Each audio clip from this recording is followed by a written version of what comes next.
योऽसो भगवा अर्हन् सम्मा सम्बुद्धो साक्षातो येन भगवता धम्मो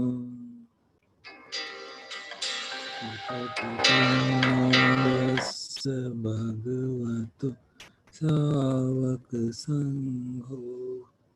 रामायण भगवन्तं सधम्मं ससङ्गं विमेहि सत्कारे यथार्हन्नार प्रीतेः अभिपूजयामः साधुनो भन्ते भगवा शुचिरपरिनिर्वृतोऽपि पश्चिमा जनतानुकम्पमानसा हिमे सत्कारे दुगतपनाका भूते पटिगन्नातु हंहाकं हिताय सुखाय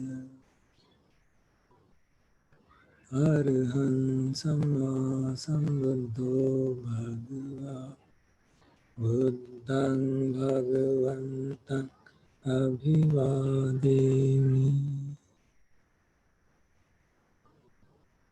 साक्षातो भगवता धम्मं नमस्सामि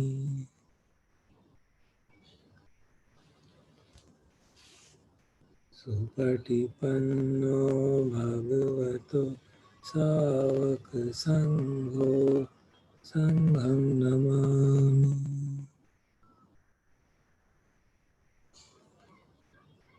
अन्नमयं बुद्धस्य भगवतो पुण्यभाग नमकारं करोमि नमो तस्य भगवतो अरहतो सम्मा सम्बुद्धस्य नमो तस्य भगवतो अरहतो सम्मा सम्बुद्धस्य नमो तस्य भगवतो अरहतो सम्मा सम्बुद्धस्य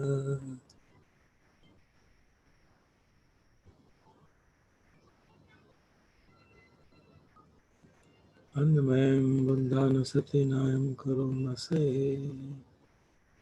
नतं कोपन भगवन्तं एवं कल्याणो कीर्तिसद्दो अभूवतो इति पिशो भगवा अर्हन् सम्मा सम्बुद्धो विद्याचरणसम्पन्नो सुगतो लोकविदु अनुत्तरो पुरुषधम्मसाति सत्ता देवमनुष्यान् बुद्धो भगवाति अन्वयं बुद्धादिगीतिं करोमि बुद्धवार्हन्तवरता द्विगुणाभियुतो सुन्दाभिज्ञानकरुणा समागततो बोधेशियो सुजनतं कमलं वसुरो वन्दामहं अमरणं चिरसार्जिनेन्दं बुद्धो यो सर्वपाणिनं शरणं खेममुत्तमं पठमानुसतिष्ठानं वन्दामि तं शिरेणहं बुद्धस्मि दासोऽयं बुद्धो मे सामितिस्सरो बुद्धस्सहं नियादेमि शरीरं जीवितं चिदं वन्दन्तोऽहं चरिष्यामि बुद्धस्येव सुबोधितं नास्ति मे शरणं अन्यं मे शरणं वरम् एतेन सच्चवज्रेण वन्देऽहं सत्तु शासने बुद्धं मे वन्दमानेन पुण्यं पसुतं यदा सभ्येऽपि अन्तरायामि माहेशं तस्य तेन सा कायेन वाचा चेतसा वन्दे गुरुं पकटमय बुद्धौ पटिगनाथोच्च कालान्तरे सम्मर्तमूर्ते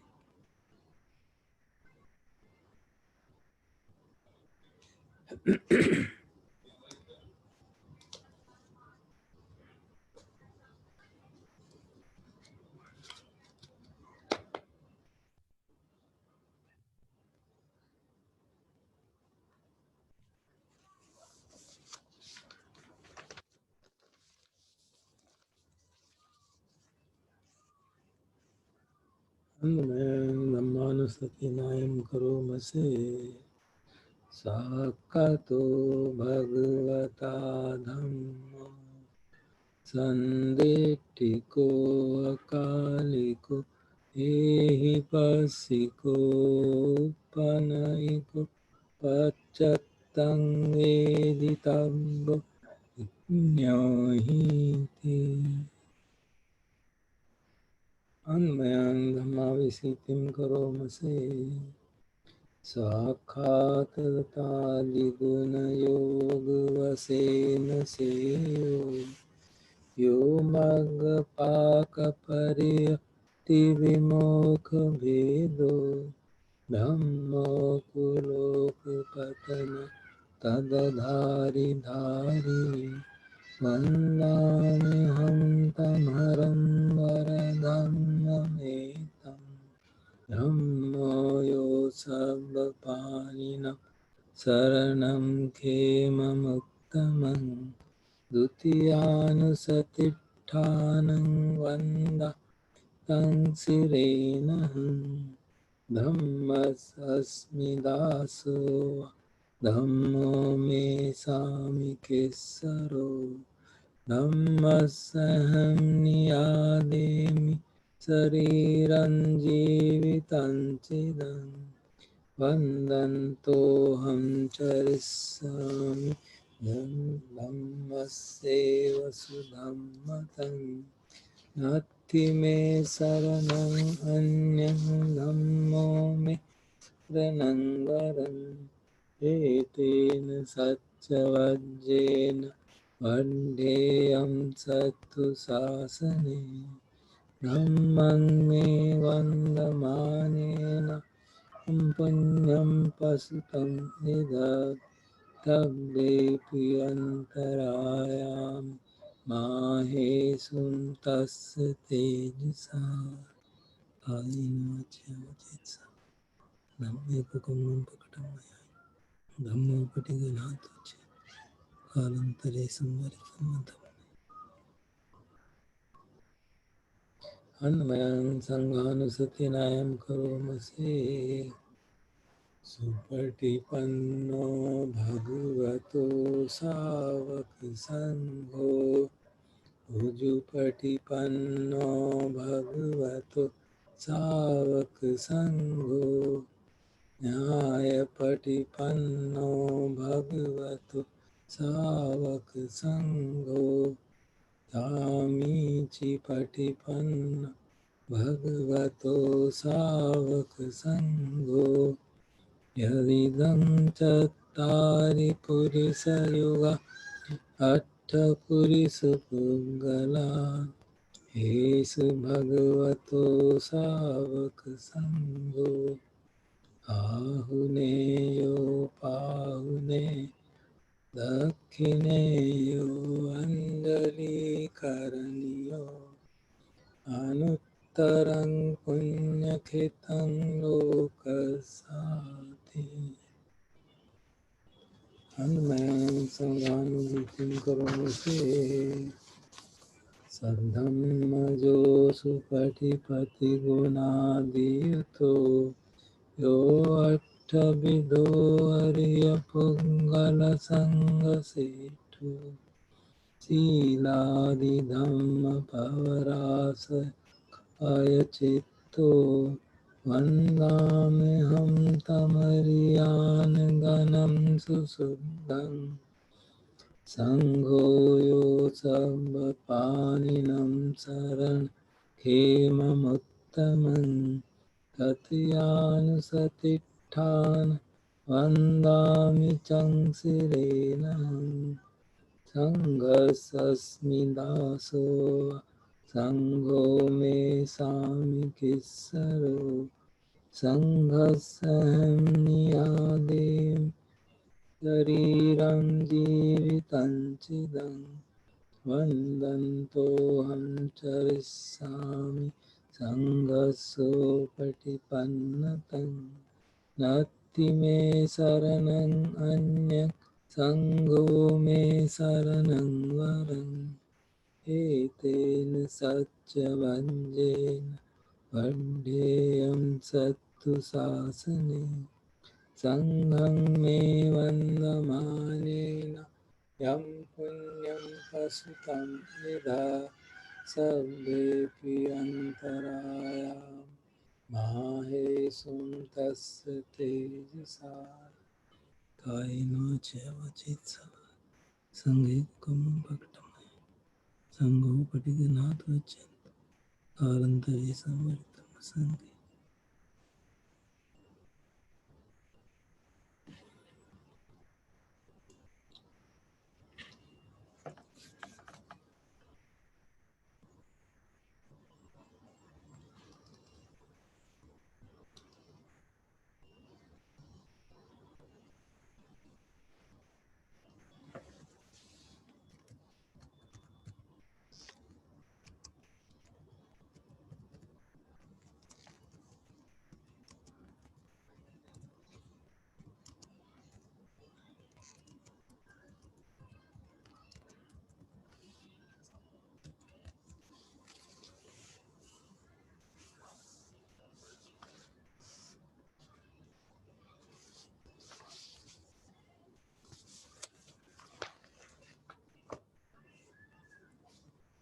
आज गिरिमानंद सूत्र हमने सुबह पढ़ा था, तो उसका हिंदी अनुवाद करते हैं ताकि समझ में आ जाए और रेसिटेशन भी हो जाए।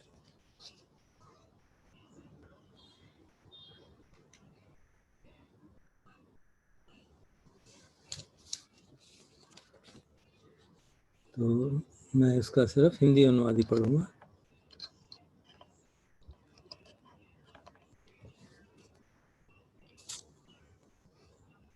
ऐसा मैंने सुना कि एक बार भगवान साबरमती में नाथपिंडक के विहार में जेतवन में विहार कर रहे थे।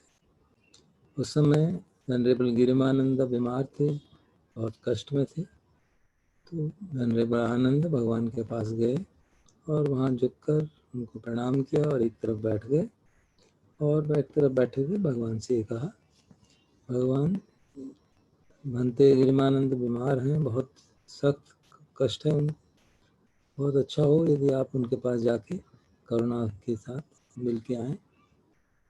भगवान उत्तर देते हैं, आनंद ज़्यादा अच्छा होगा कि तुम वेनरेबल गिरिमानंद के पास जाओ और उसको इन 10 संज्ञाओं के बारे में बताओ। संभव है कि ये सब सुन के उनका जो बीमारी है वो समाप्त हो जाए। कौन सी 10?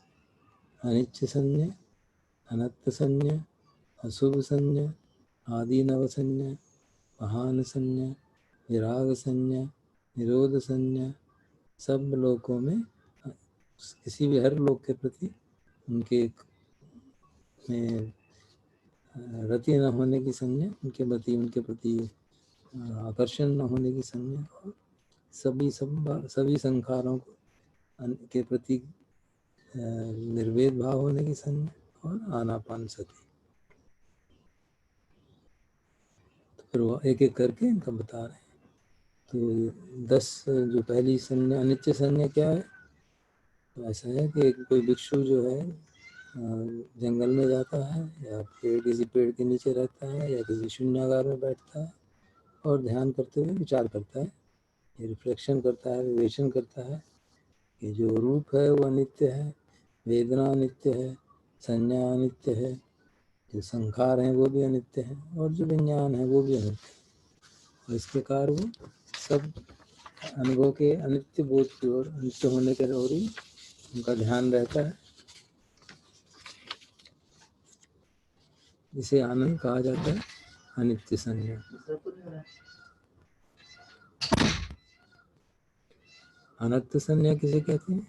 तो तब है जब कोई भिक्षु किसी शून्यागार में, जंगल में या पेड़ के नीचे बैठ के इस तरह से विवेचन करता है कि जो आँख है वो आत्मा नहीं है, मेरी आत्मा नहीं है, जो बाहर का रूप है वो आत्मा नहीं है, जो नाक है वो आत्मा नहीं है, जो गंध है वो आत्मा नहीं है, जो जिह्वा है वो आत्मा नहीं है, जो रस है वो आत्मा नहीं है, जो काया है वो आत्मा नहीं है, जो उस पर स्पर्श होता है वो आत्मा नहीं है, मन आत्मा नहीं है, धम्म जो उसके विचार हैं वो भी आत्मा नहीं है।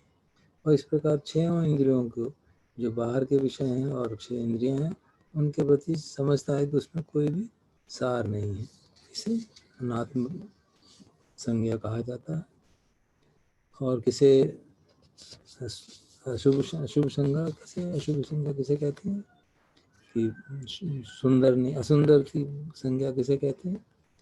ये तब है जब एक भिक्षु जो है अपने शरीर का अवलोकन करता है, पाँव के तलवे से सिर के ऊपर, सिर के सिरे तक, और देखता है ये क्या है, ये शरीर, ये चमड़े से भरा हुआ एक बैग है जिसमें की सारी चीज़ें गंदी ही गंदी हैं। क्या है इस शरीर में? सिर के बाल हैं, शरीर के बाल हैं, नाखून हैं, दांत हैं,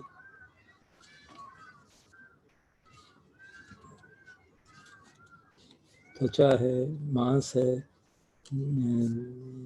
साइन्यूज हैं, हड्डियां हैं, हड्डियों के अंदर मज्जा है, हृदय है, फेफड़े हैं, और इस तरह से अन्य सभी जो हमारे मुख्य मुख्य अंग हैं उन सब की चर्चा करते हैं भगवान। तो इस तरह से वो देखता रहता है कि जो शरीर के अंदर, जिस बाहर की चमड़ी के अंदर जो चीज़ें भरी हुई हैं वो सारी सुंदर नहीं, असुंदर हैं और अशुभ हैं।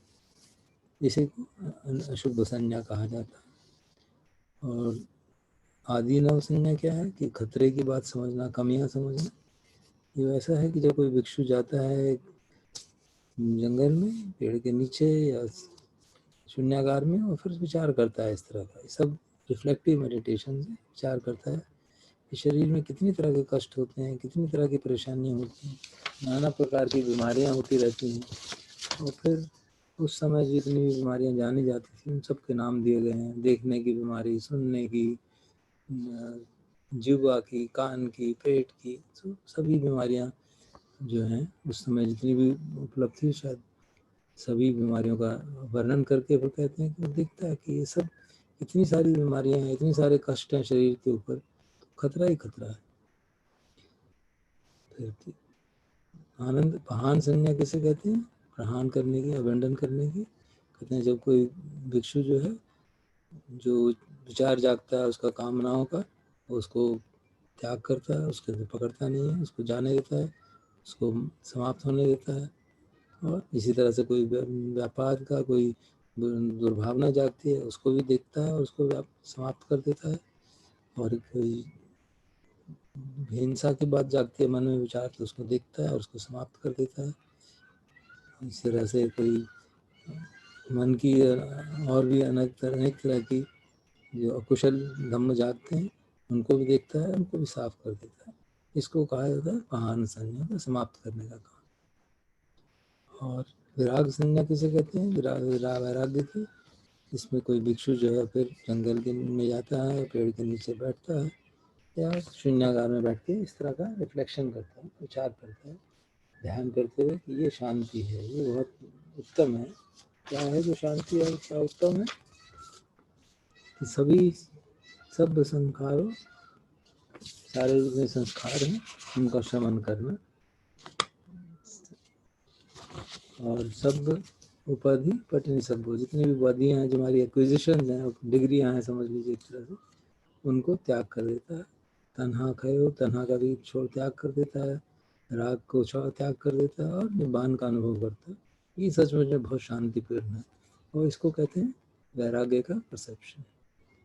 और वैराग्य की संज्ञा पूछते हैं कि निरोध संज्ञा का क्या तात्पर्य है। तो जब भी कोई भिक्षु जंगल में जाके पेड़ के नीचे बैठ के या शून्यागार में इस तरह का विचार करता है कि भाई ये शांति है, बहुत जो निबान के जो गुण हैं उनको चिंतन करता है, समझता है निरोध है, इससे सारे जो विकार है उनका निरोध हो जाता है। फिर पूछते हैं कि सब लोगों के अनभिरति संज्ञा, सारे संसार में रति ना होना, उसके प्रति डिस्टेस्ट होना, उसके प्रति निर्वेद भाव होना, कोई प्रसन्नता ना होना। तो फिर उसमें कोई भिक्षु जो है वो देखता है कि जो आसक्तियां हैं, जो उपादान हैं, जो संसार के प्रति अट्रैक्शन है, उनको उनसे अपने को दूर रखता है, उसमें फंसता नहीं है। इसे कहा जाता है कि संसार के प्रति उसका डिस्टेस्ट हो गया है, उसकी रति नहीं रही, उसमें प्रेम नहीं रहा संसार में। और सब संखार यीशु अनिच्छा संज्ञा, सारे संखारों में के अंदर कोई उनकी इच्छा नहीं रह जाए उनके प्रति। वो कैसे बनाते हैं कि इसमें वो कोई भिक्षु जो है विचार करता है ये जो सारे संस्कार हैं ये बदलते रहते हैं, बहुत परेशान करते हैं, तो उसके प्रति संस्कारों को याद करके बहुत बेचैन, बुरा लगता है उसको, क्यों उनको हम पीछे पड़े रहते हैं। तो हम किसी संस्कार की कोई इच्छा नहीं करनी चाहिए, उसके संस्कारों के बारे में विचार करके उसको शर्म आती है, तो इसे कहते हैं संस्कारों के प्रति इच्छा का त्याग करना। और क्या आनापान सती, तो फिर भगवान आनापान सती के सारे स्टेप्स जो हैं, सारे स्टेप्स देते हैं कि भिक्षु जो है वो पेड़ के नीचे जाके शानदार जंगल में जाके या किसी शून्यागार में देखता है, पालती मार के बैठता है, शरीर को सीधा करके और ध्यानपूर्वक सजगता से सांस लेता है, सांस छोड़ता है, जानता है वो लंबा है छोटा है। इस तरह के जो सारे आनापान सती के 16 पार्ट हैं सबका वर्णन किया गया। तो कहा गया कि इसको कहते हैं आनापान सती। तो फिर वो आनंद को कहते हैं आनंद अब तुम जाओ गिरमानंद भिक्षु के पास और उसको ये 10 संज्ञाओं की बात सुनाओ। संभव है कि ये सुन के वो शायद उसका बीमारी जो है समाप्त हो जाए। तो आनंद फिर वहाँ से उठ के उनसे परमिशन लेके जाते हैं, भगवान से सीख के, और गिरमानंद को बता देते हैं। और जब बनते गिरमानंद ये साथ बातें सुनते हैं तो उनका जो रोग है वो समाप्त हो जाता है, रोग से वो मुक्त हो जाते हैं। और इस प्रकार सूत्र का अंतिम बताया जाता है कि इस प्रकार जो बनते गिरमानंद से वो दुख उनका समाप्त हो, उनका जो रोग जो है समाप्त हो। तो ये गिरमानंद सूत्र, ये भी एक परीक्षा के तरह भी यूज़ किया जाता है। हालांकि एक सूत्र है प्रॉपर कि जो लोग बीमार होते हैं तो एक ट्रेडिशन बना हुआ है, इस सूत्र को सुनते हैं तो मन में मोह जागता है, अनित्य बोध जागता है, अनात्म बोध जागता है, तो दुख को की जो अनुभूति होती है, दुख की अनुभूति वो कम हो जाती है। हो सकता है अगर साइकोसोमेटिक डिस्ट्रेस है तो रोग में भी सहायता मिलेगी।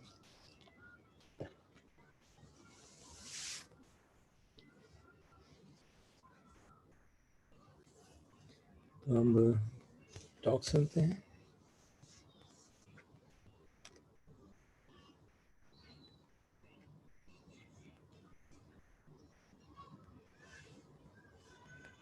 आप लोगों को आवाज़ मेरी ठीक सुनाई दे रही है कि मैं लगाऊं? मैंने वो लगाया नहीं आज क्योंकि परिस्थिति बदल गई थी, तो ये माइक मेरे पास ही बैठा है।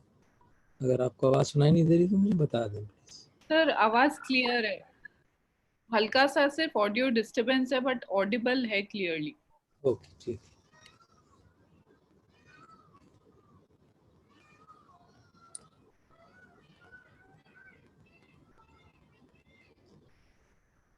तो अब हम प्रवचन सुनेंगे गोचा का, और संयोग से आज प्रवचन का टाइटल भी नॉट श्योर ही है, जो दिन को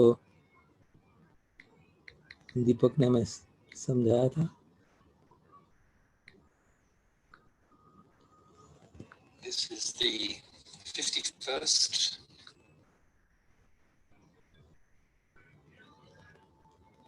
talk in the collection, and here it is entitled Not Sure, and it was previously published in Food for the Heart under the title of Not Sure, the Standard of the Noble Ones. And this was an informal talk given at Ajahn Chah's Kuti to some monks and novices one evening in 1980. Not sure. There was once a Western monk, a student of mine. Whenever he saw Thai monks and novices disrobing, he'd say, "Oh, what a shame. Why do they do that? Why do so many of the Thai monks and novices disrobe?" He was shocked. He would get saddened at the disrobing of the Thai monks and novices because he had only just come into contact with Buddhism. He was inspired. He was resolute. Going forth as a monk was the only thing to do. He thought he'd never disrobe. Whoever disrobed was a fool. He'd see the Thais taking on the robes at the beginning of the rains retreat as monks and novices, and then disrobing at the end of it. He'd say, "Oh, how sad. I feel sorry for those Thai monks and novices. How could they do such a thing?" Well, as time went by, some of the Western monks began to disrobe, so he came to see it as something not so important after all. At first, when he just began to practice, he was excited about it. He thought it was a really important thing to become a monk. He thought it would be easy. When people are inspired, it all seems to be so right and good. There's nothing there to gauge their feelings by, so they go ahead and decide for themselves. But they don't really know what practice is. Those who do know will have a thoroughly firm foundation within their hearts, but even so, they don't need to advertise it. As for myself, when I was first ordained, I didn't actually do much practice, but I had a lot of faith. I don't know why. Maybe it was there from birth. The monks and novices who went forth together with me all disrobed at the end of the rains. I thought to myself, "Hey, what is it with all these people?" However, I didn't dare say anything to them because I wasn't yet sure of my own feelings. I was too stirred up. But within me, I felt they were all foolish. It's difficult to go forth, easy to disrobe. These guys don't have much merit. They think that the way of the world is more useful than the way of Dhamma. I thought like this, but I didn't say anything. I just watched my own mind. I'd see the monks who'd gone forth with me disrobing one after the other. Sometimes they'd dress up and come back to the monastery to show off. I'd see them and think they were crazy, but they thought they looked really snappy. When you disrobe, you have to do this and that. I think to myself that way of thinking was wrong. I wouldn't say it though, because I myself was still an uncertain quantity. I still wasn't sure how long my faith would last. When my friends had all disrobed, I dropped all concern. There was nobody left to concern myself with. I picked up the Patimokkha, the Book of the Monk's Rules, and got stuck into learning that.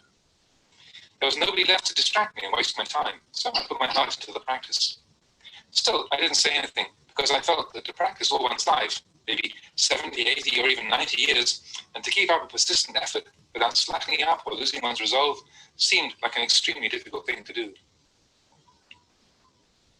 Those who went forth would go forth. Those who disrobed would disrobe. I just watched it all.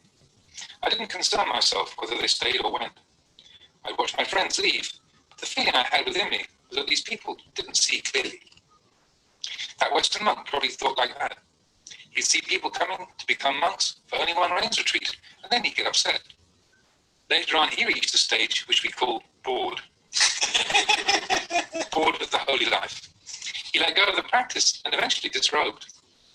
Why are you disrobing? Before, when you saw the Thai monks disrobing, you'd say, "Oh, what a shame, how sad, how pitiful." Now, when you yourself want to disrobe, why didn't you feel sorry? He didn't answer. He just grinned sheepishly. When it comes to the training of the mind, it isn't easy to find a good standard if you haven't yet developed a witness within yourself. In most external matters, we can rely on others for feedback. There are standards and precedents. But when it comes to using the Dhamma as a standard, do we have the Dhamma yet? Are we thinking rightly or not? And even if it's right, do we know how to let go of rightness, or are we still clinging to it? You must contemplate until you reach the point where you let go. This is the important thing. Until you reach the point where there isn't anything left, where there's neither good nor bad, you throw it off. This means you throw out everything. If it's all gone, then there's no remainder. If there's some remainder, then it's not all gone. So, with regard to this training of the mind, sometimes we may say it's easy. It's easy to say, but it's hard to do. Very hard. It's hard in that it doesn't conform to our desires. Sometimes it seems almost as if the angels are helping us out. Everything goes right. Whatever we think or say seems to be just right. Then we go and attach to that rightness, and before long, we go wrong, and it all turns bad. This is where it's difficult. We don't have a standard to gauge things by. People who have a lot of faith are endowed with confidence and belief, but are lacking in wisdom. They may be very good at samadhi, but they might not have much insight. They see only one side of everything and simply follow that. They don't reflect. This is blind faith. In Buddhism, we call this saddha adhimokkha, blind faith. They have faith, all right, but it's not born of wisdom. But they don't see this at the time. They believe that they have wisdom, so they don't see where they are going. Therefore, they teach about the 5 powers, the bala: saddha, virya, sati, samadhi, panya. Saddha is conviction. Virya is diligent effort. Sati is recollection. Samadhi is fixedness of mind. Panya is all-embracing knowledge. Don't say that panya is simply knowledge. Panya is all-embracing, consummate knowledge. The wise have given these 5 steps to us so that we can link them, firstly as an object of study, then as a gauge to use for measuring the state of our practice as it is. For example, saddha, conviction. Do we have conviction?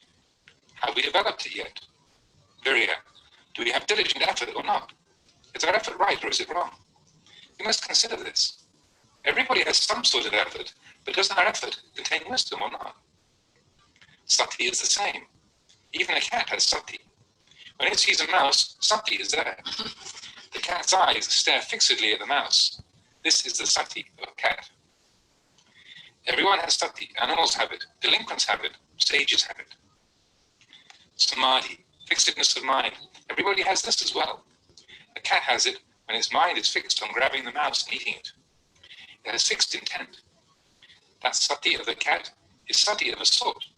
Samadhi, fixed intent on what it's doing, is also there. Panya, knowledge, like that of human beings, it knows as an animal knows. It has enough knowledge to catch mice for food. These 5 things are called powers. Have these 5 powers arisen from samadhi or not? From right view or not? Saddha, virya, sati, samadhi, panya. Have these arisen from right view? What is right view?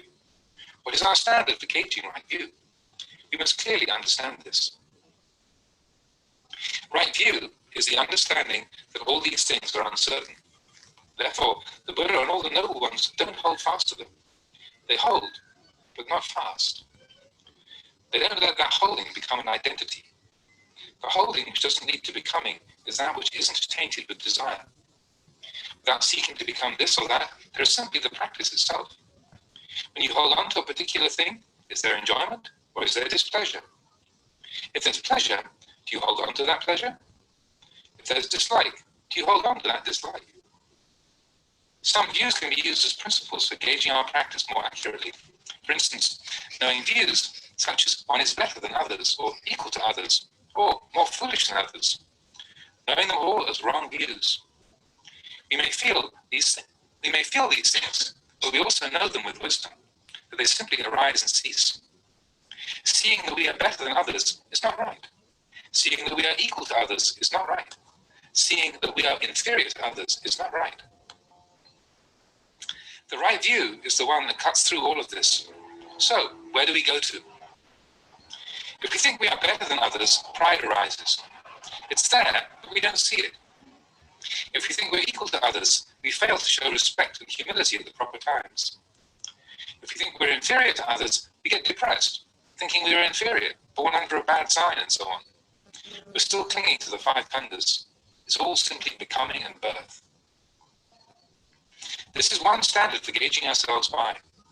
Another one is, if we encounter a pleasant experience, we feel happy. If we encounter a bad experience, we're unhappy. Are we able to look at both the things that we like and the things that we dislike as having equal value? Measure yourself against this standard. In our everyday lives, in the various experiences we encounter, if we hear something which we like, does our mood change? If we encounter an experience which isn't to our liking, does our mood change? Or is the mind unmoved? Looking right here, we have our gauge. Just know yourself. This is your witness. Don't make decisions on the strength of your desires. Desires can puff us up into thinking that we're something that we're not. We must be very circumspect. There are so many angles and aspects to consider, but the right way is not to follow your desires, but the truth. We should know both the good and the bad, and when we know them, to let go of them. If we don't let go, we're still there. We still exist. We still have. If we still are, then there is a remainder. Becoming and a birth are in store. Therefore, the Buddha said to judge only yourself. Don't judge others, no matter how good or evil they may be. The Buddha merely points out the way, saying, the truth is like this. Now, is our mind like that or not? For instance, suppose a monk took some things belonging to another monk. Then that other monk accused him. You stole my things. I didn't steal them. I only took them. So we asked a third monk to adjudicate. How should he decide? He would have to ask the offending monk to appear before the convened Sangha. Yes, I took it, but I didn't steal it. Or in regard to the other rules, such as parajika or Sanghadisesa offences. Yes, I did it, but I didn't have intention. Can you believe that? It's tricky. If you can't believe it, all you can do is leave the onus with the doer. It rests on him. But you should know that we can't hide the things that arise in our minds. You can't cover them up, either the wrongs or the good actions either. Whether the actions are good or evil, you can't dismiss them simply by ignoring them, because these things tend to reveal themselves. They conceal themselves, they reveal themselves. They exist in and of themselves. They're all automatic. This is how things work. Don't try to guess at or speculate about these things. As long as there is still avijja, ignorance, they're not finished with. The chief privy councillor once asked me, Luang Por, is the mind of an anagami pure yet? It's partly pure. Hey, an anagami has given up sensual desire. How is his mind not yet pure?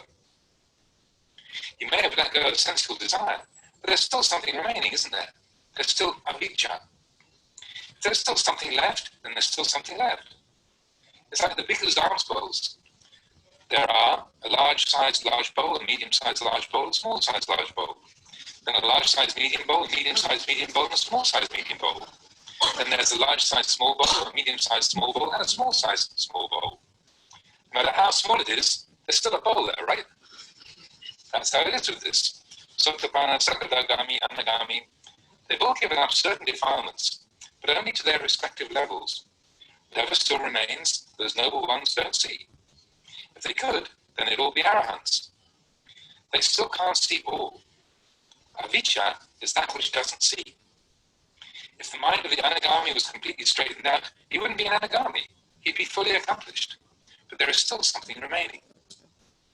Is his mind purified? Well, it is somewhat, but not 100%. How else could I answer? He said that later on he would come and question me about it further. He can look into it. The standard is there. Don't be careless. Be alert. The Buddha exhorted us to be alert. In regards to this training of the heart, I've had my moments of temptation too, you know. I've often been tempted to try many things, but they've always seemed like they're going astray of the path. It's really just a sort of swaggering in one's mind, a sort of conceit. Ditthi, views, and mana, pride, are there. It's hard enough just to be aware of these two things. There was once a man who wanted to become a monk here. He carried in his robes, determined to become a monk in memory of his late mother. He came into the monastery, laid down his robes, and without so much as paying respects to the monks, started walking meditation right in front of the main hall, back and forth, like he was really going to show his stuff. I thought, oh, so there are people around like this too. This is called Saddha Adhimokkha, blind faith. He must have determined to get enlightened before sundown or something. He thought it would be so easy. He didn't look at anybody else. He just put his head down and walked as if his life depended on it. I just let him carry on, but I thought, oh man, you think it's that easy or something? In the end, I don't know how long he stayed, but I don't think he even ordained. As soon as the mind thinks of something, we send it out. Send it out every time. We don't realize that it's simply the habitual proliferation of the mind. It disguises itself as wisdom and waffles off into minute detail. This mental proliferation seems very clever.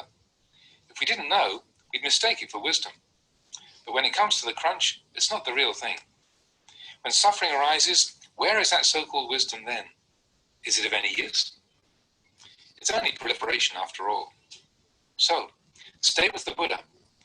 As I've said before many times, in our practice, we must turn inwards and find the Buddha. Where is the Buddha? The Buddha is still alive to this very day. Go in and find him. Where is he? At Anicca. Go in and find him there. Go and bow to him. Anicca, uncertainty. You can stop right there for starters. If the mind tries to tell you, I'm a Sotapanna now, go and bow to the Sotapanna. He'll tell you himself, it's all uncertain. If you meet the Sakadagami, go and pay respects to him. When he sees you, he'll simply say, not a sure thing. If there's an Anagami, go and bow to him. He'll tell you only one thing, uncertain. If you even meet an Arahant, go and bow to him. He'll tell you even more firmly, it's all even more uncertain. You'll hear the words of the noble ones. Everything is uncertain.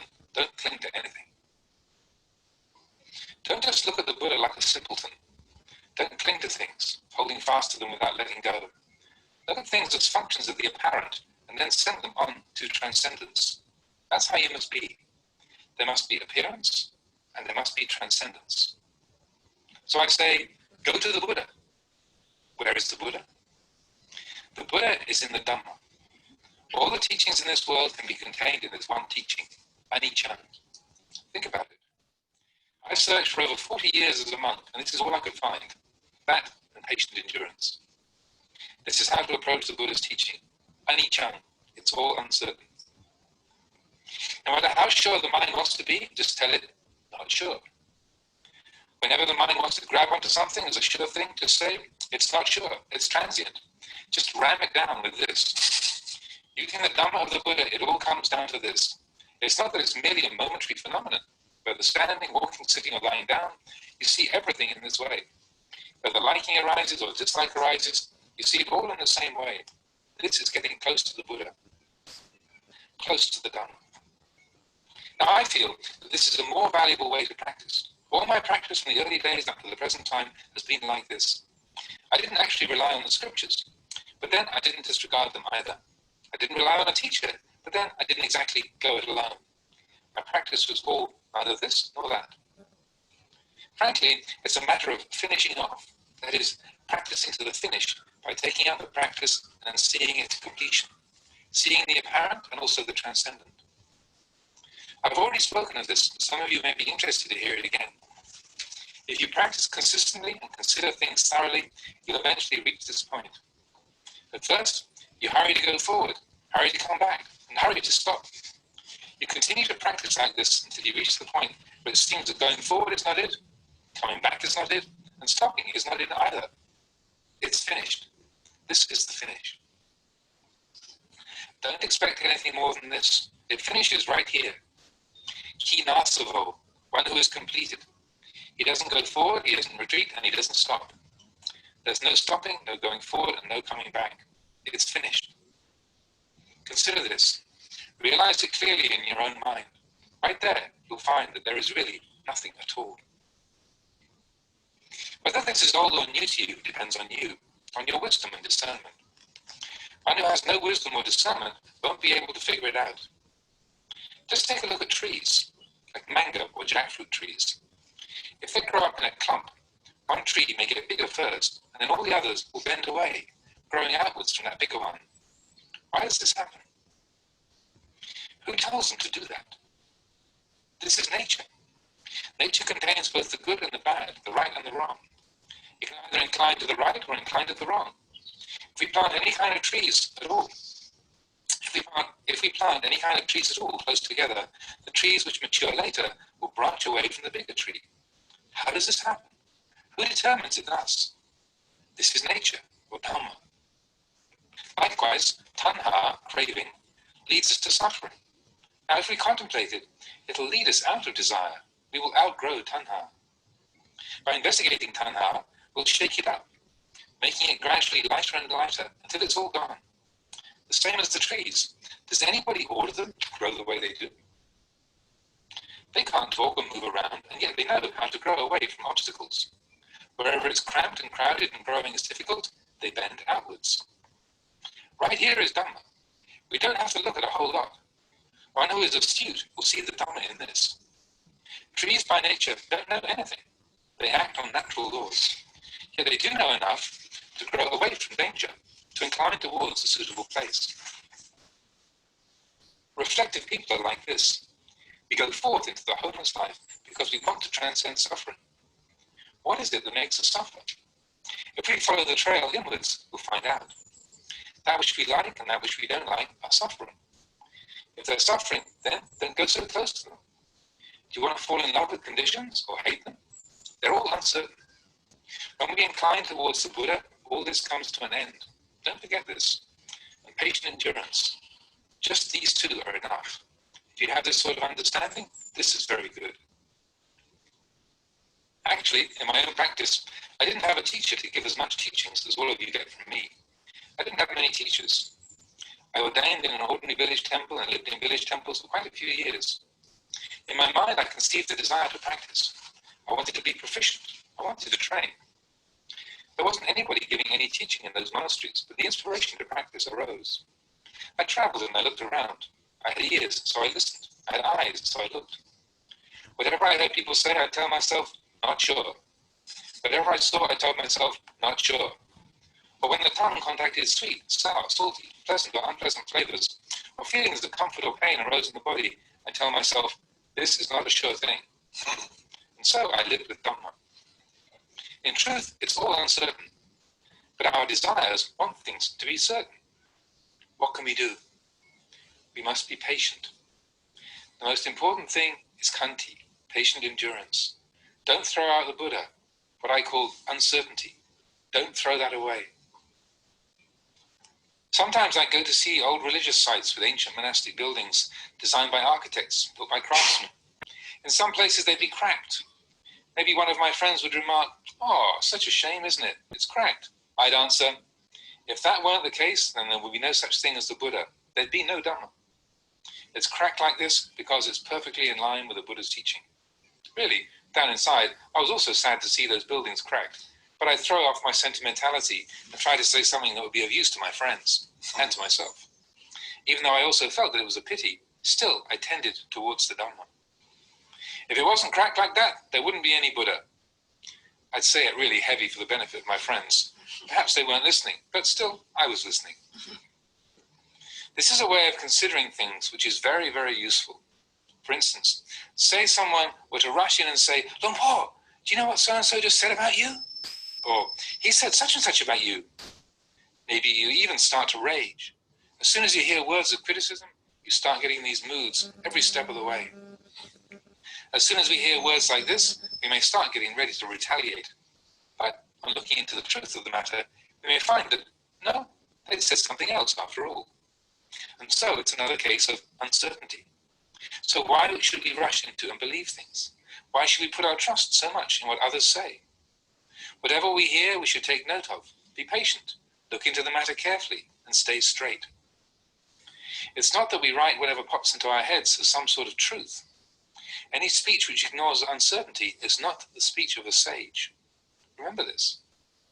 Whatever we see or hear, be it pleasant or sorrowful, just say, "This is not sure." Say it heavy to yourself. Hold it all down with this. Don't build up those things into major issues. Just keep them all down to this one. This point is the important one. This is the point where defilements die. Practitioners shouldn't dismiss it. If you disregard this point, you can expect only suffering, expect only mistakes. If you don't make this as a foundation for your practice, you're going to go wrong. But then you'll come right again later on, because this principle is really a good one. Actually, the real Dhamma, the gist of what I've been saying today, isn't so mysterious. Whatever you experience is simply form, simply feeling, simply perception, simply volition, and simply consciousness. There are only these basic qualities. Where is there any certainty within them? If we come to understand the true nature of things like this, lust, infatuation, and attachment fade away. Why do they fade away? Because we understand, we know. We shift from ignorance to understanding. Understanding is born from ignorance. Knowing is born from unknowing. Purity is born from defilement. It works like this. Not discarding anicca, the Buddha. This is what it means to say that the Buddha is still alive. To say that the Buddha has passed away into Nibbana is not necessarily true. In a more profound sense, the Buddha is still alive. It's much like how we define the word bhikkhu. If we define it as one who asks, that is, one who is living dependent on the generosity of others, the meaning is very broad. We can define it in this way, but to use this definition too much is not so good. We don't know when to stop asking.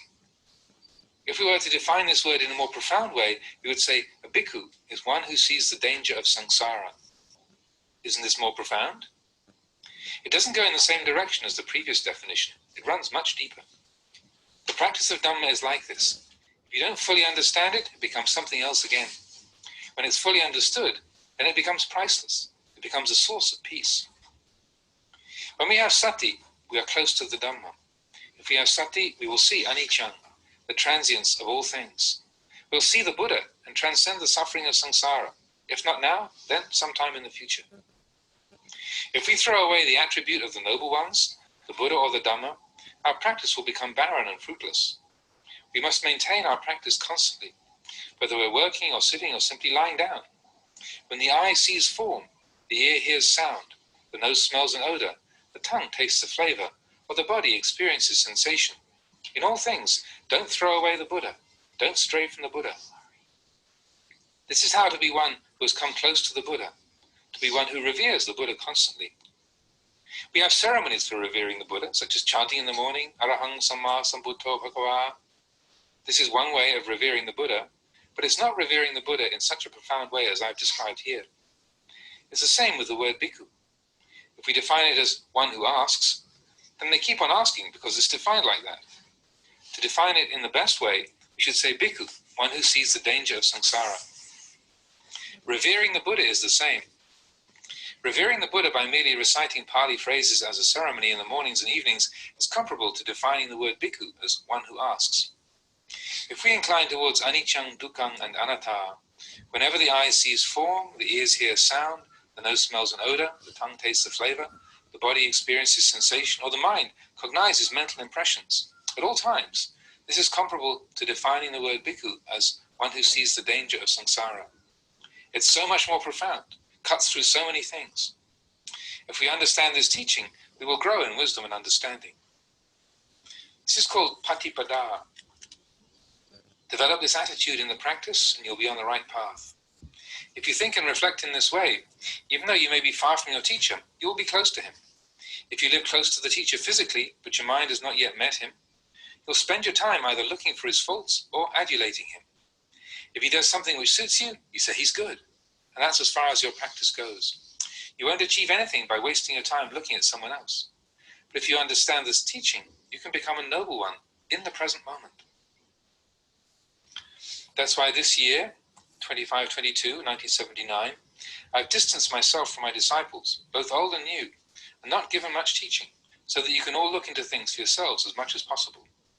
For the newer monks, I've already laid down the schedule and rules of the monastery, such as don't talk too much, don't transgress the existing standards, the path to realization, fruition, and nibbana.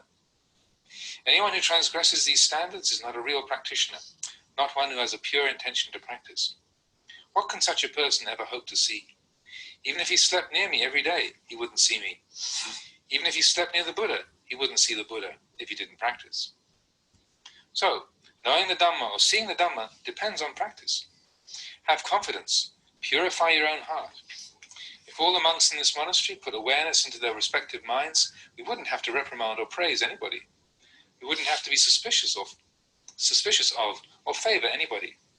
If anger or dislike arise, just leave them at the mind, but see them clearly. Keep on looking at those things. As long as there is still something there, it means we still have to dig and grind away right there. Some say, I can't cut it, I can't do it. If we start saying things like this, there'll only be a bunch of thugs here, because nobody cuts at their own defilements. You must try. If you can't yet cut it, dig in deeper. Dig at the defilements, uproot them. Dig them out, even if they seem hard and fast. The Dhamma is not something to be reached by following your desires. Your mind may be one way, the truth another. You must watch up front and keep a lookout behind as well. That's why I say it's all uncertain, all transient. This truth of uncertainty, this short and simple truth, is at the same time so profound and faultless that people tend to ignore it. They tend to see things differently. Don't cling to goodness. Don't cling to badness. These are the attributes of the world. We're practicing to be free of the world. So, bring these things to an end. The Buddha taught to lay them down, to give them up, because they only cause suffering. This is the 52nd.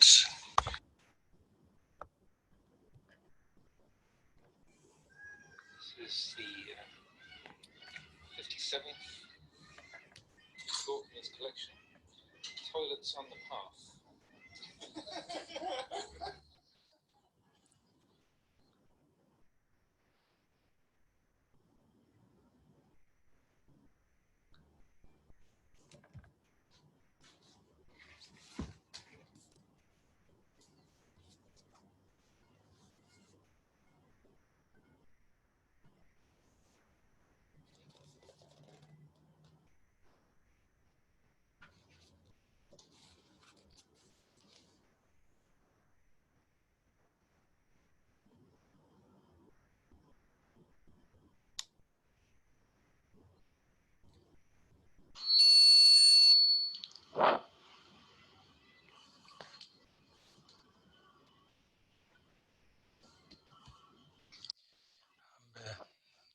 आज की देशना का अनुवाद करते हैं।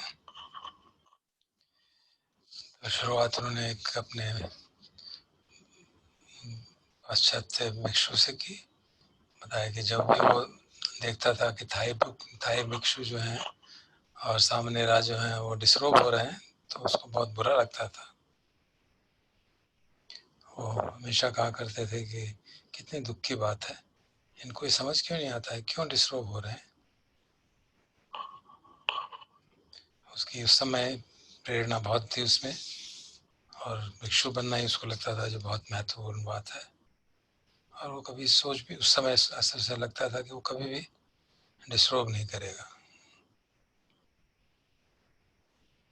क्योंकि वर्षावास में कई भिक्षु थोड़े समय के लिए आते हैं और बाद में डिसरोब करते हैं तो उसको हमेशा दुख होता था। ये बात समझ नहीं आती थी कि ये थाई लोग ऐसा क्यों करते हैं। जैसे जैसे समय बीता गया तो फिर वेस्टर्न मॉन्क्स ने भी डिसरोबिंग शुरू कर दी तो उसको लगा कि शायद ये इतना महत्वपूर्ण बात नहीं है और धीरे धीरे उसको लगा कि शायद शुरू में लोगों को मुश्किल लग रही है, बाद में आसान हो जाएगा।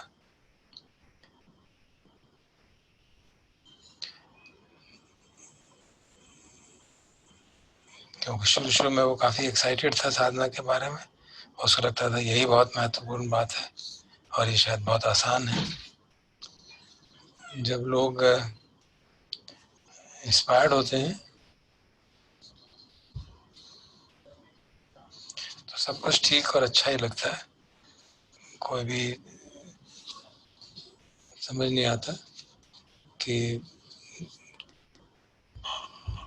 लेकिन वास्तव में देखा जाए तो उनको समझ में नहीं आता कि साधना किसे कहते हैं।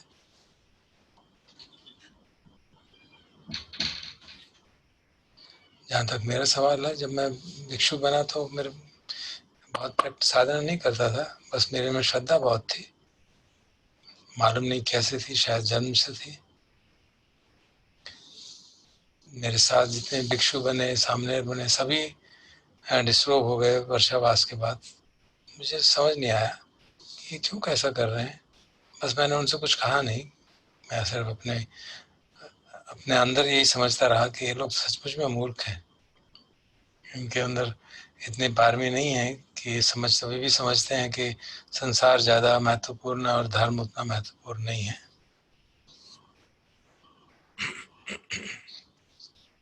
बस लेकिन मैं उनसे कुछ कहता नहीं था, अपने ही मन को देखता रहता था। जब मेरे सारे मित्रों ने डिसरोब कर दिया तो मैंने सारी चिंता करनी ही छोड़ दी, क्योंकि कोई ऐसा रहा ही नहीं जिसके बारे में चिंता की जाए। तो मैंने प्रतिमोक्ष पढ़ा और उसके बारे में पढ़ना शुरू किया और फिर कोई मेरे को डिस्ट्रैक्ट करने वाला भी नहीं था, कोई समय भी वेस्ट नहीं करता था।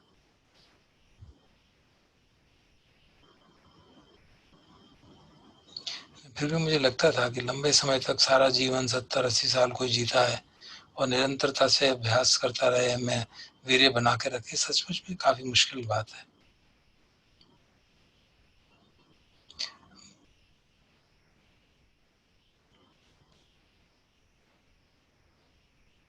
और जो वेस्टर्न मॉन्क था वो भी धीरे धीरे उसको भी लगने लगा कि शायद यहाँ रहना ज़्यादा उचित नहीं है। उसको दिखता था कि सिर्फ वर्षावास के लिए लोग आते हैं और चले जाते हैं, तो वो भी धीरे धीरे ऐसी स्थिति में पहुँच गया जब वो सारे जो शुद्ध जीवन है उससे बोर होने लग गया, उसे साधना करनी छोड़ दी और अंततः उसने भी डिसरोव कर लिया। तो पर मैंने उससे पूछा, भाई अब तुम क्यों डिसरोव कर रहे हो? पहले तो तुम थाई मॉन्क्स को बहुत कहते रहते थे, कितनी शर्म की बात है, कितने दुख की बात है, तो अब तुम अपने बारे में अपने ऊपर दुख क्यों नहीं कहते? तो उसने कोई उत्तर नहीं दिया, बस एक खिसियानी बिल्ली की तरह हंस के निकल गया।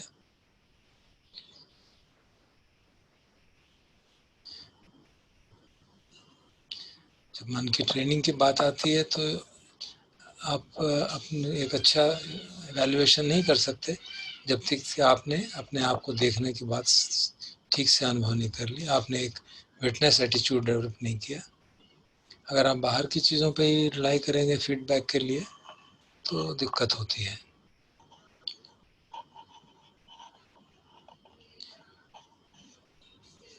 जब हम धर्म को एक स्टैंडर्ड मानते हैं तो हमको देखना होगा कि सचमुच में हम इस धर्म आया है कि नहीं आया है, हम ठीक से सोच भी पा रहे हैं कि नहीं सोच पा रहे हैं, और अगर हम सोच भी रहे हैं तो क्या हमने अभी भी अच्छे बुरे के अंदर भेद रखना और उनके साथ क्लिंग करना अभी भी हमारी आदत बनी हुई है। हमको उस हद तक चिंतन करना चाहिए जब तक हम हर चीज़ को त्याग कर सकें, प्रिय हो चाहे अप्रिय हो, सामान्य जीवन के हिसाब से अच्छी हो चाहे बुरी हो, सबको त्याग कर देना चाहिए,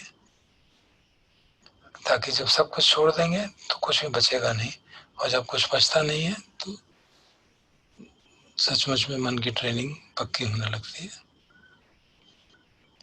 कभी कभी हम कहते हैं कि मन की ट्रेनिंग बहुत आसान है, लेकिन सचमुच में देखा जाए तो काफ़ी मुश्किल काम है, क्योंकि इसका अर्थ यही है कि हम अपनी इच्छाओं के विपरीत जाएंगे। हाँ, ये ज़रूर होता है, कभी कभी ऐसा लगता है कि देवता ही हमारी मदद कर रहे हैं, सब कुछ ठीक हो रहा है, जो भी हम करते हैं वो ठीक होने लगता है। लेकिन दिक्कत है कि वहीं पे सबसे ज़्यादा दिक्कत आती है, क्योंकि हम फिर उस ठीक होने के प्रति, उस अच्छा होने के प्रति चिपकाव कर देते हैं, और ज़्यादा देर नहीं लगती उन चीज़ों को बुरा होने में। जिन लोगों में श्रद्धा है बहुत लेकिन प्रज्ञा नहीं है, वे इस परिस्थिति में दिक्कत में आ जाते हैं। समाधि तक तो अभ्यास कर पाते हैं लेकिन प्रज्ञा नहीं जगा पाते, वो एक हर चीज़ का एक ही एस्पेक्ट देख पाते हैं क्योंकि चिंतन नहीं करते। तो इसे अंधभक्ति कहना ठीक रहेगा, पाली में श्रद्धा आदि मोक्ष।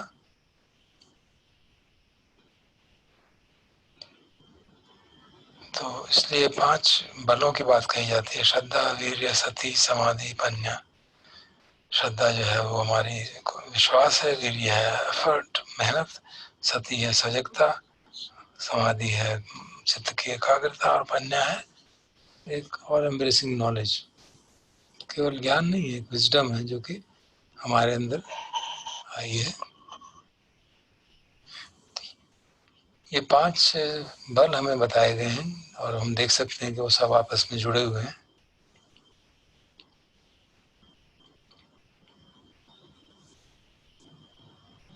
फिर हम उनको जांच के देख सकते हैं कि हमें कितने श्रद्धा है, कितने वीर्य है, और जब हम जांचते हैं तो फिर हम देख सकते हैं कि कहाँ पे हमको एफर्ट करने की ज़रूरत है। और वो भी हर बार एफर्ट भी करें तो हमको वीर्य भी कर रहे हैं तो देखना चाहिए, जांचना पड़ता है कि ठीक है कि नहीं है। एफर्ट तो सभी लोग करते हैं, लेकिन अगर सच समझदारी से नहीं करेंगे तो लाभ नहीं होगा। यही बात सती की भी है। एक बिल्ली भी जब चूहे को देख के भागती है तो बहुत सती रहती है उसमें बहुत, लेकिन वो सम्मा सती नहीं है। और समाधि जो है मन का एकाग्रता, ये भी अधिकतर लोगों में है। जब एक बिल्ली बैठी हुई है, वेट कर रही है कि कब एक चूहा आए और उसको खाए, तो उसका एकदम चित्त समाहित रहता है, लेकिन वो समाधि जो है वो समय समाधि स्पष्ट नहीं है।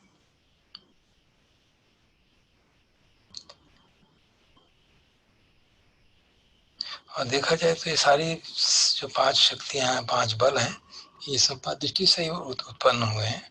श्रद्धा, वीर्य, सती, समाधि, प्रज्ञा, ये सब एक सम्यक दृष्टि के ही उत्पाद है। जो हमको और फिर हमको ये समझना चाहिए कि अच्छा, हम सम्यक दृष्टि किसको कह रहे हैं, इसको भी ठीक से समझने की आवश्यकता है। और सम्यक दृष्टि का एक महत्वपूर्ण एस्पेक्ट है कि सब कुछ अनित्य है, सब कुछ अनिश्चित है। तो सामान्यतः अनित्य कहा जाता है, लेकिन लुंगपो जो है अनिश्चित कहते हैं, अनसर्टेन। सभी आर्य लोग जो हैं इस बात को ठीक से समझते हैं।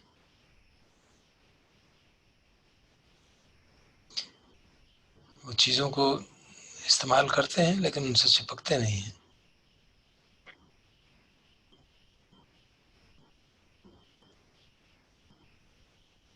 तो आपको हमेशा इन्वेस्टिगेट करते रहना चाहिए कि जब आप किसी चीज़ को इस्तेमाल कर रहे हैं तो उसमें एंजॉयमेंट हो रही है या उसमें दुख हो रहा है। और अगर एंजॉयमेंट हो रही है तो क्या उस एंजॉयमेंट के प्रति चिपकाव बन रहा है, और दुख हो रहा है तो क्या उस दुख के प्रति घृणा हो रही है। तो निरंतर चिंतन की आवश्यकता, विवेचन की आवश्यकता है।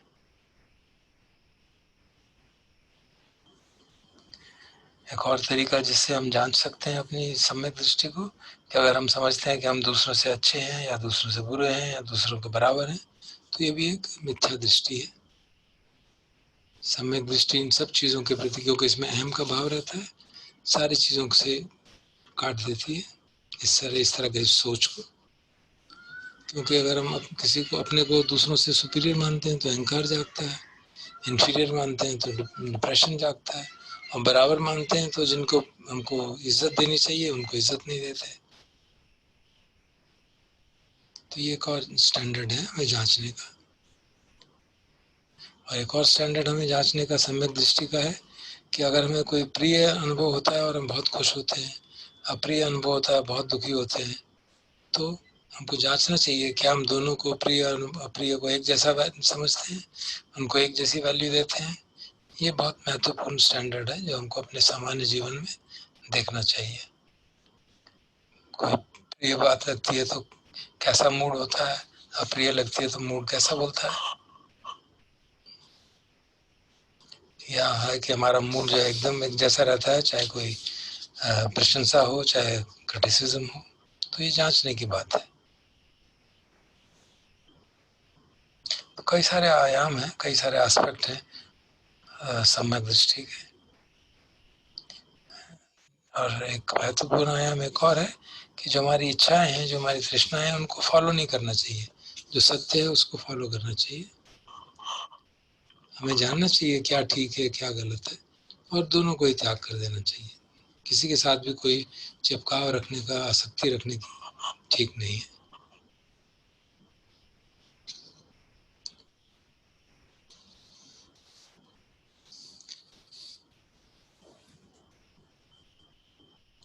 जैसे एक उदाहरण दे रहे हैं कि एक भिक्षु ने मान लीजिए किसी दूसरे की कोई चीज़ ले ली, और दूसरा भिक्षु से कहता तुमने चुराई है। वो कहता नहीं, मैंने चुराई नहीं, मैंने सिर्फ ली थी है। तो फिर तीसरे भिक्षु को बुलाते हैं कि भाई इसमें डिसाइड करो। और वो जिसने गलती किया उस भिक्षु को बुलाएगा अपने सामने, एक संघ मीटिंग करेगा, कहेगा हाँ हाँ मैंने लिया था, लेकिन मैंने चुराया नहीं है। अब ये इसमें डिस्कशन होगा कि कौन से रूल में आएगा, क्योंकि वो कहेगा कि हाँ मेरी इंटेंशन थोड़ी ना थी चुराने की, मैंने तो लिया था इस्तेमाल करने के लिए। तो ये काफ़ी ट्रिकी मामला हो जाता है। असल में सब चीज़ें हमको खुद ही अपने आधार पे, मेरे ख्याल से ये अजान का इंडिकेट करना चाहते हैं कि हमको स्वयं अपने को जांच लेना चाहिए, क्योंकि हमारे मन में क्या इंटेंशन थी वो हमें ही मालूम है।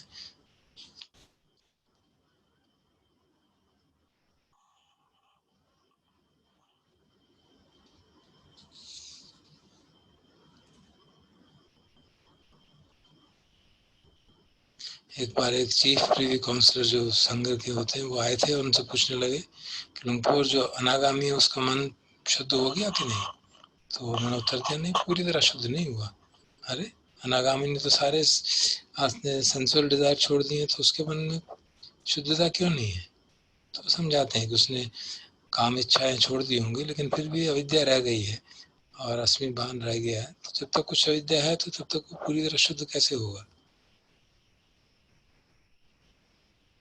तो ये बात सबकी है कि जैसे श्रोतापन है, सद्दागामी, अनागामी, उन्होंने कुछ हद तक अपने विकार छोड़ दिए हैं, लेकिन सारी तरह नहीं, पूरी तरह नहीं छोड़े हैं। अगर पूरी तरह छोड़ दिए होते तो वो अनंत के बन जाते।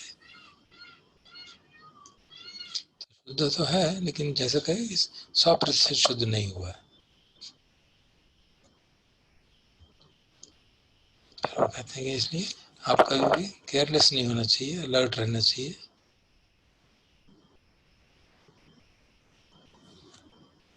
भगवान बुद्ध ने हमको यही सिखाया कि हमेशा अलर्ट रहो।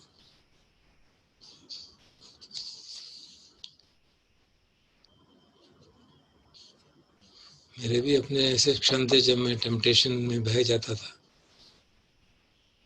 और मेरी एक टेम्पटेशन ये रहती थी कि मैं कुछ चीज़ें, नई नई चीज़ें ट्राई करता रहूं। और कई बार ऐसा लगता था कि रास्ते से भटक गया।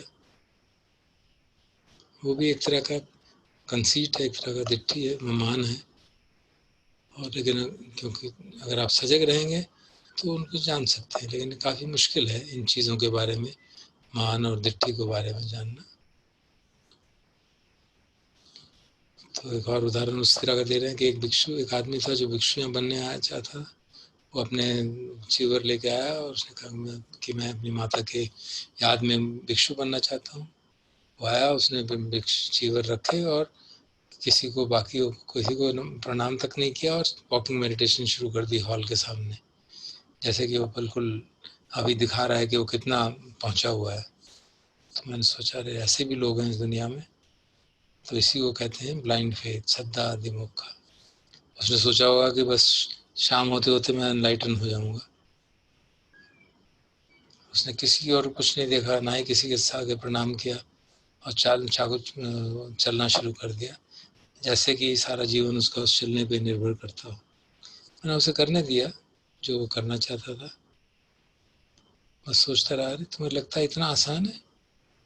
आखिर मुझे मालूम नहीं वो कितनी देर टिका। मुझे लगा नहीं कि वो शायद फॉर्मली ऑर्डेन भी हुआ कि नहीं हुआ। जब भी मन हमारा कुछ सोचता है तो हम उस पर तुरंत एक्शन करने लगते हैं, उस पर विचार नहीं करते कि हमारी एक प्रपंच चल रहा है मन में, और वो एक प्रज्ञा के रूप में एक मास्क कर रहा है, छलावा दे रहा है प्रज्ञा का। क्योंकि जो प्रपंच है वो बड़े चतुर होते हैं, पता ही नहीं चलता। हम उन प्रपंचों को बुद्धिमानी और प्रज्ञा समझ लेते हैं। तो इसलिए हमें हमेशा भगवान बुद्ध के साथ रहना चाहिए। जैसा मैंने कई बार कहा, भगवान बुद्ध कहाँ हैं? वो तो अभी भी, मेरे हिसाब से तो अभी भी इस समय तक जिंदा हैं। कहाँ पे हैं? अनिच्चम में। तो आपको जो अगर उनको प्रणाम करना है तो अनिच्चम, अनिश्चितता को अपने साथ रखो, तो सचमुच में भगवान बुद्ध को प्रणाम करना है। अगर आपका मन आपको कहे कि हाँ मैं श्रोतापन हो गया हूँ, तो श्रोतापन को नमस्कार करो और कहो ये सब अनित्य है, ये सब अनिश्चित है। और सगदागामी से मिलते हैं, वो कहता है कि मैं सगदागामी हो गया हूँ, तो उसको भी कहो। वो उससे मिलोगे तो वो जब भी तुम अगर किसी से सचमुच में मिलोगे तो तुम्हें यही कहेगा, निश्चित नहीं है। चाहे अनागामी से मिलो, चाहे अनंत से मिलो, यही कहेगा, सब हर चीज़ अनिश्चित है, किसी भी चीज़ से चिपको नहीं। भगवान बुद्ध को एक सिंपलटन की तरह मत देखो, चीज़ों से चिपको मत।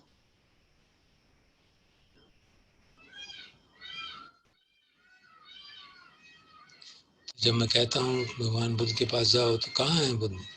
बुद्ध जो है वहाँ है जहाँ धम्म है, और सारी भगवान की शिक्षा को अनिच्चम में संक्षेप में कहा जा सकता है। तो गहराई से सोचो इसके बारे में। मैंने 40 वर्ष तक भिक्षु के रूप में देखा है, खोजा है, और यही मुझे लगा कि ये अनिच्चम और शांति, पेशेंट एंड्योरेंस, ये दोनों अगर हम साथ रखें तो भगवान की शिक्षा को सही मायने में समझ गए हैं। क्यों चाहे कितना भी मन कहे कि ये बिल्कुल सत्य है, ये बिल्कुल ऐसा ही है, ये ऐसा ही ठीक है, याद रखना चाहिए ये अनिश्चित है। भगवान की शिक्षा का मूल देखा जाए तो यहीं पे आके पहुंचता है, और ये बहुत अच्छा तरीका है साधना करने का।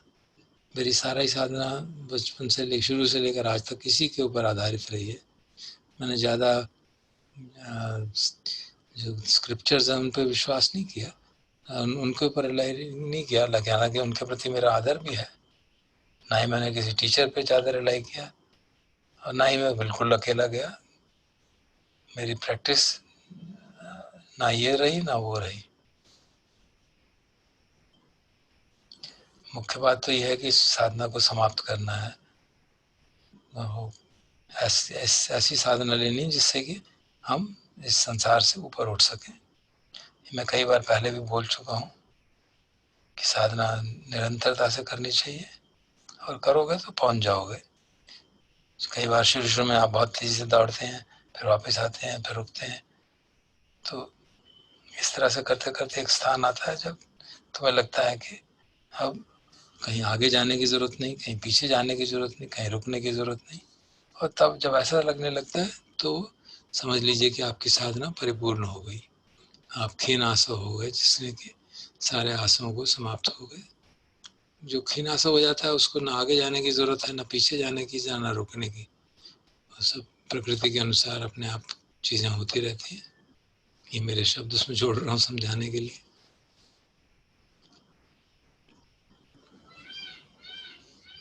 अब ये चाहे तुम्हारे लिए नई बात हो कि पुरानी, इसका कोई महत्व नहीं है। ये हमारी अपनी प्रज्ञा की बात है। जिसमें प्रज्ञा नहीं है वो इसको समझ नहीं पाएगा। आप जरा इन पेड़ों को देखो, ये आम का पेड़ या कटहल का पेड़ कैसे इकट्ठे होते हैं। एक पेड़ पहले बड़ा होता है, फिर दूसरे बैंड होने शुरू हो जाते हैं, बाहर की तरफ झुकने शुरू हो जाते हैं। ऐसा क्यों होता है? कौन? हाँ जी, आवाज नहीं आ रही? अरे वो तो इधर तो आ रही है। हाँ जी, आपको आ रही है अभी?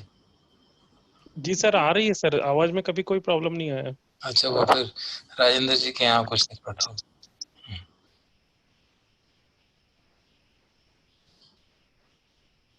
तो पूछते हैं कि जो पेड़ झुक जाता है वो क्यों झुकता है, उसको कौन कहता है झुकने के लिए?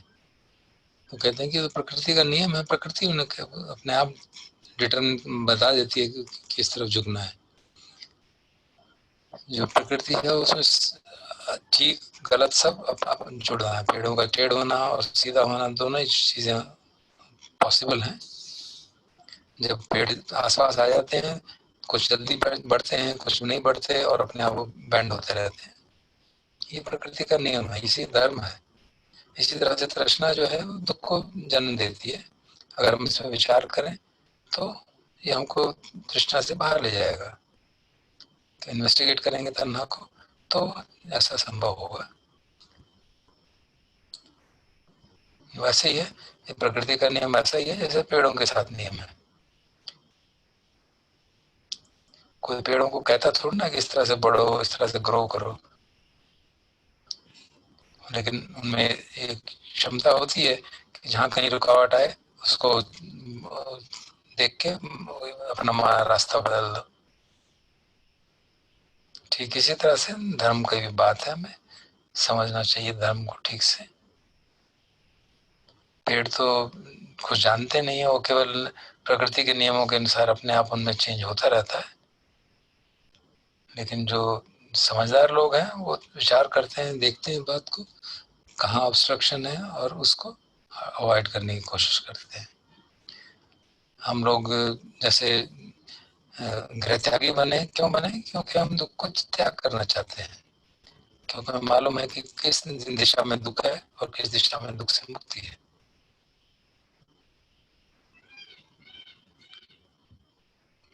जो हम पसंद करते हैं या जो हम पसंद नहीं करते, दोनों ही दुख है। और जब हम जानते हैं कि दोनों दुख हैं तो हम इनके पास नहीं जाएंगे। आप जो संस्कार है उनके प्रति प्रेम करना चाहते हैं, उनसे नफरत करना चाहते हैं, वो दोनों ही अनिश्चित हैं। तो जब हम भगवान बुद्ध की तरफ अपना ध्यान देते हैं तो इन दोनों बातों को समाप्त कर देते हैं। और ये बात, ये समझ और खंती, पेशेंट एंड्योरेंस, ये दोनों चीजें हमारी साधना को आगे ले जाने के लिए काफी हैं। वास्तव में मैंने जब अपनी प्रैक्टिस की तो मेरे पास कोई ऐसी टीचर नहीं थे जो मुझे इतनी शिक्षा देते जितनी मैं तुम्हें देता रहता हूँ। तो फिर मैंने एक छोटे से गांव के टेम्पल में ऑर्डेन किया और कई साल वहाँ रहा, और मेरी इच्छा थी बहुत प्रैक्टिस करने की, लेकिन कोई ऐसा था नहीं जो शिक्षा दे सके। तो मैं अपने ट्रैवल करके इधर उधर देख देख के, सुन के, देख के अपने आप धर्म को समझने की कोशिश की, अनुभव के आधार पर धर्म को समझने की कोशिश की। मैंने देखा कि जब जीभ जो है किसी मीठे को, खट्टे को, नमकीन को टेस्ट करती है तो किस तरह की फीलिंग होती है, और समझा कि ये बात पक्की बात नहीं है, ये बदलती रहती है। तो इस प्रकार से मैं हर परिस्थिति में अनिश्चितता के बात को समझता गया और धर्म को जीता गया। दिक्कत यही होती है कि सत्य जो है, जो चीजें हैं, प्रकृति है, उसमें अनिश्चितता है और हम निश्चितता चाहते हैं, और ये हमारे दुख का कारण बनता है। इसीलिए कहते हैं कि खंती बहुत महत्वपूर्ण चीज है।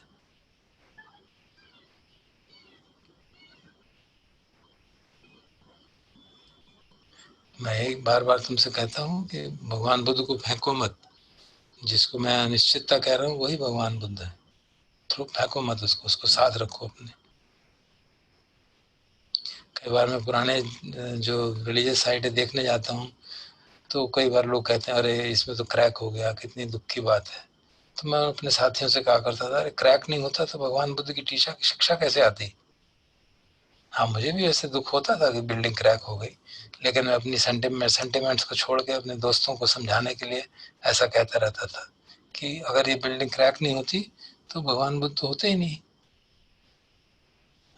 ये एक सोचने का तरीका है जो मेरी समझ से बहुत महत्वपूर्ण, बहुत यूजफुल है। जैसे कई लोग आते हैं मुझे कहेंगे लुंगपो, और आपको मालूम है आपके बारे में वो क्या कह रहा है, वो कैसी ऐसी बातें कर रहा है। अब आप इस पर नाराज होना शुरू कर सकते हैं और आप सोच सकते हैं कि अच्छा मुझे इसका बदला लेना चाहिए, लेकिन अगर गहराई से देखेंगे तो समझेंगे कि सत्य कुछ और ही होता है। तो ये एक और उदाहरण है अनिश्चितता का। क्यों हम अपनी किसी भी परिस्थिति में जल्दी से जल्दी किसी की बात को विश्वास कर लेते हैं और फिर उस पर प्रतिक्रिया भी कर दें।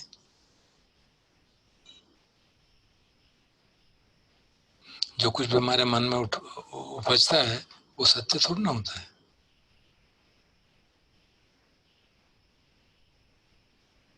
तो हमें अपनी वाणी अगर बोलना है कुछ तो याद रखना चाहिए कि अनिश्चित है। इस बात को हमेशा याद रहना चाहिए। अगर ये इसको छोड़ देते हैं, इस बात को भूल जाते हैं, तो वो एक संत की वाणी नहीं है। जब भी हम कोई देखें या सुने जो प्रिय लगे या अप्रिय लगे, दुखपूर्वक लगे, हमेशा मन में रखना चाहिए ये अनिश्चित है, इट्स नॉट श्योर। जैसे आज दिन को दीपक जी कह रहे थे मायने, बहुत महत्वपूर्ण बात है, क्योंकि ये एक स्थान है जहाँ पे कि सभी विकारों का शमन हो जाता है, और इसलिए साधकों को उसको बहुत महत्व देना चाहिए।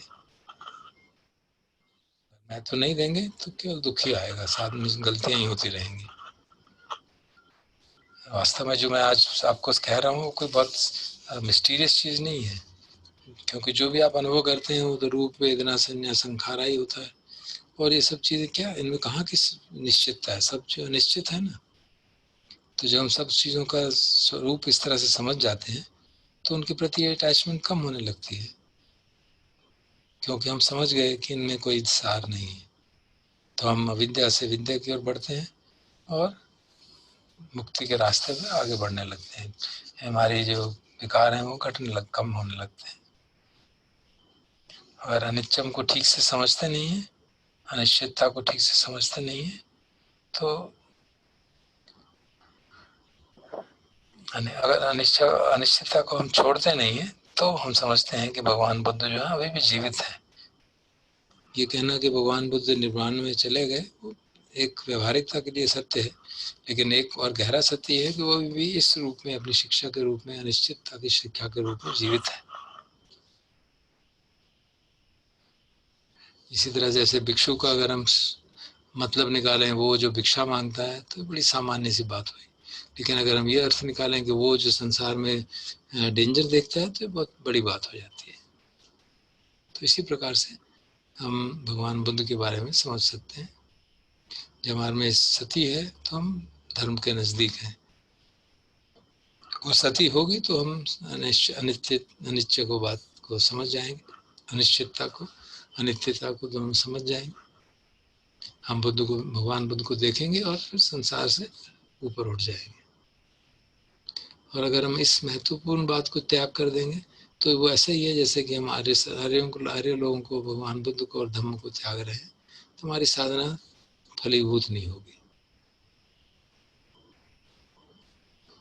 जो भी हमारा इंद्रियों का किसी विषय से संपर्क होता है, तो उसको याद रखें कि यह अनित्य है, और इसको भूलकर भगवान बुद्ध का तिरस्कार मत करें। तो जो हम चैंटिंग करते हैं अरहम सम्मा सम्बुद्ध, वो अच्छी बात है, कन्वेंशनल तरीका है भगवान को आदर देने का, लेकिन सच्चा आदर देना तो ये है जब हम अपने मन में ये बात बिठा लें और इसके अनुभव, इसके अनुसार जीवन जिए, अनित्य।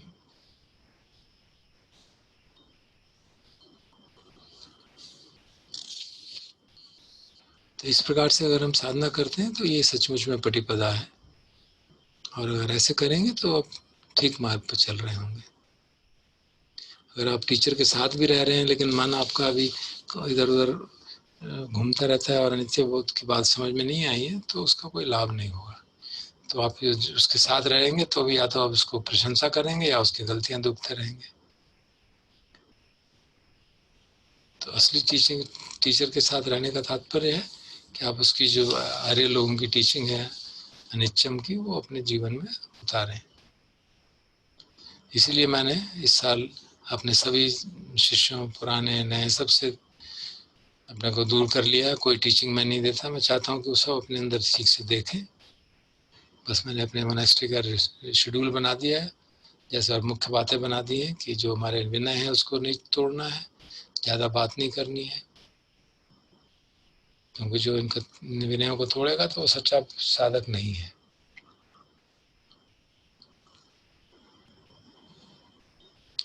तो इस प्रकार धम्म को समझना और देखना साधना के ऊपर निर्भर करता है, अपने चित्त को शुद्ध करने पर निर्भर करता है। अगर सभी मॉन्क्स इस मोनेस्ट्री में इस तरह से साधना करने लगे तो हमें किसी को न डांटना पड़ेगा, ना ही किसी की प्रशंसा करनी पड़ेगी।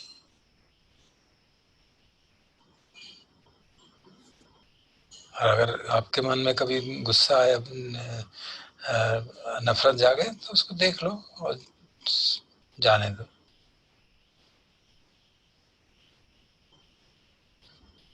और अगर जानते स्थित रहती है इन चीज़ों को, तो देखते रहो जब तक कि वो वहाँ है। और इसका मतलब ये है कि अगर वो नहीं जाती, इस मतलब तुमको और गहराई से उसकी जड़ें निकालनी है। धीरे धीरे मेहनत करते करते उनको खोदते रहो और निकल आएंगे वो। अपनी इच्छाओं को फॉलो करोगे तो धर्म नहीं सीखोगे। मन एक तरफ जाएगा और सत्य दूसरी तरफ जाएगा। आपको देखना चाहिए ठीक से। और ये बात बहुत महत्वपूर्ण है कि सब चीज़ें अनित्य हैं और अनिश्चित हैं। बड़ी सिंपल सी बात है लेकिन बहुत गहरी बात है, और लोगों की इसके बावजूद भी लोग इसको ठीक से इसका इग्नोर करते रहते हैं। मैं बार बार कहता हूँ, ना अच्छाई से चिपको ना बुराई से चिपको। ये संसार के नियम है, संसार की कन्वेंशनल रियलिटीज़ हैं। हम यहाँ संसार से मुक्त होने आए हैं, तो किसी भी तरह से दोनों एंड्स को त्यागना होगा। भगवान ने यही हमें सिखाया था, क्योंकि तभी किसी से भी चिपकेंगे तो हमें दुख ही दुख होगा।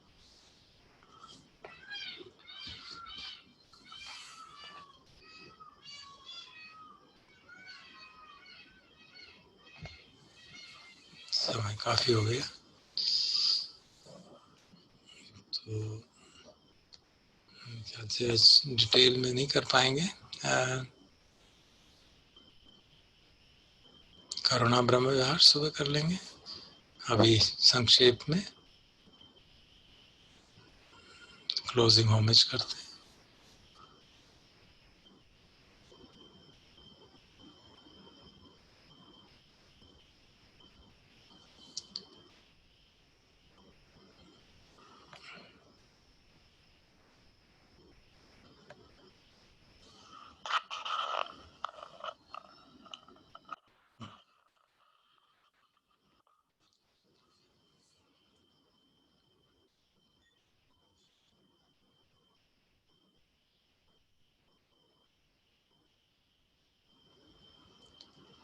Sambe satta sukhi hontu,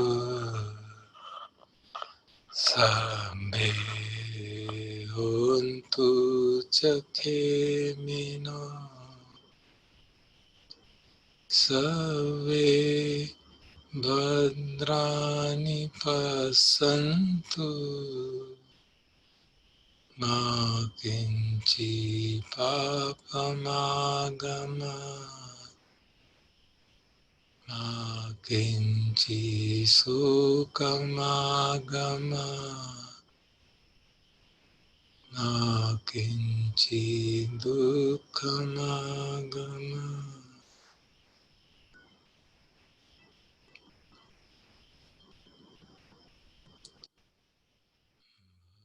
Sambha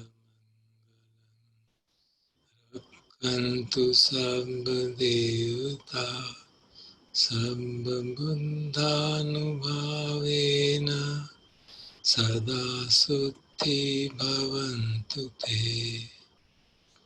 Bhavatu Sambha Mangalam Rakkantu Sambha Devata Sambha Dhammanubhavena Sada Sutti Bhavantu Te Bhavatu Sambha Mangalam Rakkantu Sambha Devata Sambha Sanghanubhavena Sada Sutti Bhavantu Te.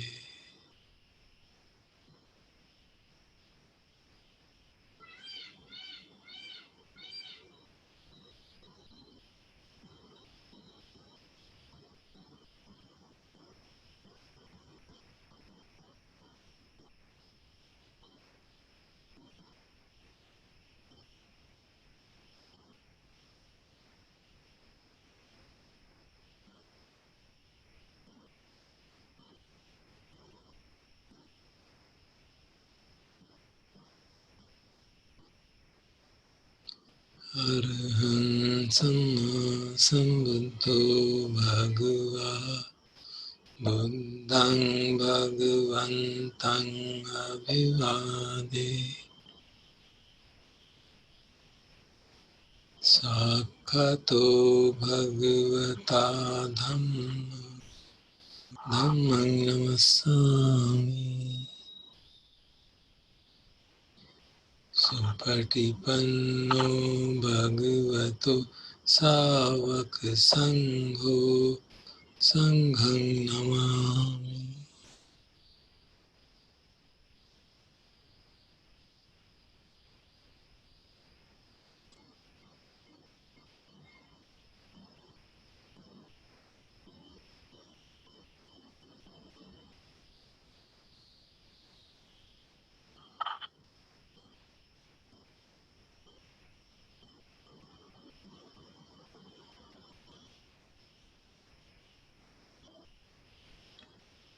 Namaskar. So we can now close the session. Thank you.